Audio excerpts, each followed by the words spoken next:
Hey, so I'm going to show off how to increase your clock TPS with just finger tricks and turning exercises, etc. So TPS is definitely one of the most important parts of clock. There isn't a bunch you can do to cut down on moves, so getting to a high level in clock is mainly about increasing your turn speed and getting more comfortable with how to hold the clock and turn it quickly. So I'm just going to quickly show you how to do that in this video. So starting off at the basics, you just want to know how to hold it. So basically, you just kind of want to have your two thumbs here in the front. They can be like here around these two clock dials. You don't really want to put them over it because then you can't see it. So like here or here over the pins to push them down. So you're going to use your right thumb to push down these two pins and then your left thumb for these two. Your index fingers are up here and they're used to turn the dials. So your right index for this one and then your left index for this one. And then you have your two middle fingers and your two ring fingers on the back here.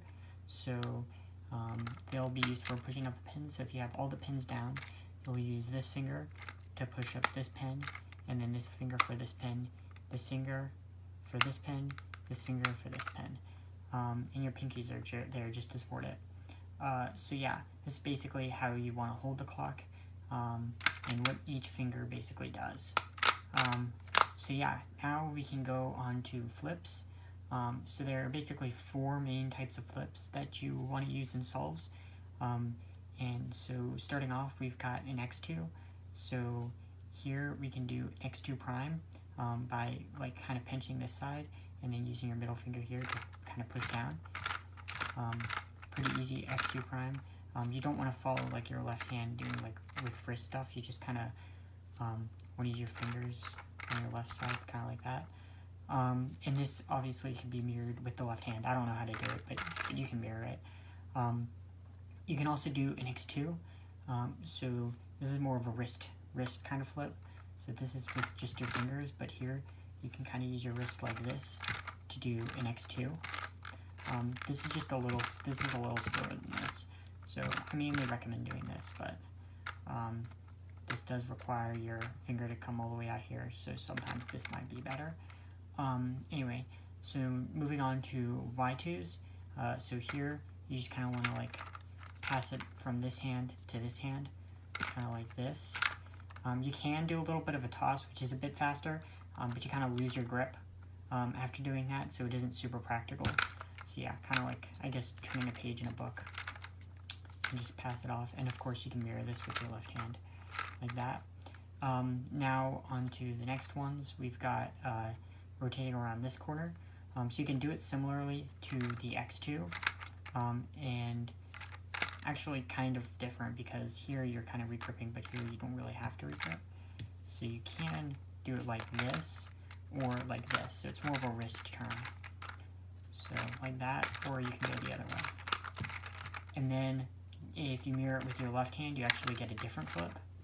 So here, the 12 ends up on the left, or whatever your top side is here ends up on the left. But if you do it on the left, it'll end up on the right.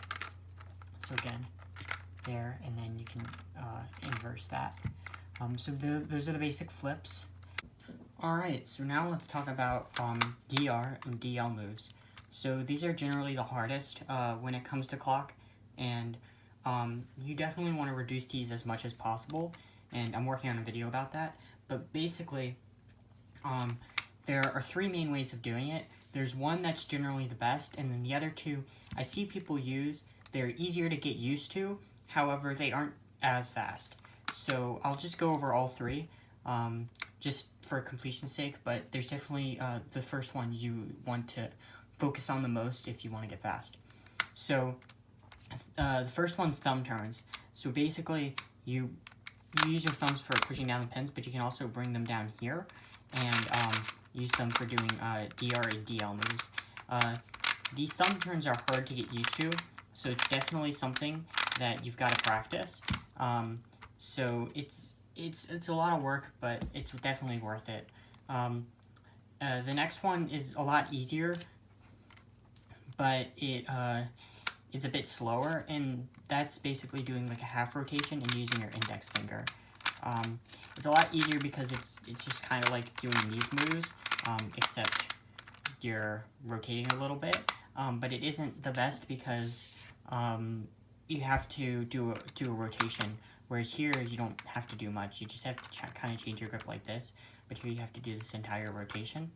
So yeah, it's easier to get used to, however, it isn't as fast. Now let's move on to the last one, which is basically doing a Z rotation and turning the down right or down left move into a up right or up left move. So you can do this with this, or with these moves, just rotating. So it's kind of like the half rotation, except you just go all the way. And of course, this isn't the greatest because you have to do an entire extra rotation in your solve, which adds a bit of time. But yeah, so those are the three main ways. You definitely want to focus on practicing your thumb turns, because they are quite hard to get used to. I'm not super good at doing them with my left hand, so even I have to work on this. But yeah, it's definitely something you have to work on. Alright, so now let's talk about different exercises and stuff you can do to help increase your TPS. So the thing about clock is accuracy is key. In solves, you really want to focus on accuracy, because if you overshoot or undershoot either way, it can add an entire extra move to your solve, and an event with only like 3 TPS and around 5 seconds at like the highest level, adding an extra move to your solve can be very bad. So you definitely want to focus on accuracy so you don't over and undershoot. With events like 3x3, it's pretty hard to like overshoot or undershoot, especially with like the corner cutting and stuff. And even if you over or undershoot with those events, you're just adding a move, and at events that are like 10 TPS at the highest level, like adding a move isn't a huge deal. So yeah, with clock, you definitely want to focus on accuracy. So one way to practice accuracy is to do turns like this, where you just do like spam 6s or something like that. And you can do that with like 2 pins or 4 pins or 3 or 1. And you want to practice getting those down, and then you can do like 3s, and you want to get those down, and then like 2s, or like 1s. 1s are easy. 5s are pretty hard, because 5s can get mixed up with 4s, and then 4s, and practice that with every pin combination. So yeah, doing that kind of stuff can help with your accuracy. Also focusing on like not turning super fast in solves and trying to make sure that you're making every move correctly without over or undershooting can also help with accuracy. But yeah, definitely you want to focus on accuracy when doing clock, because if you over or undershoot, it can be pretty bad.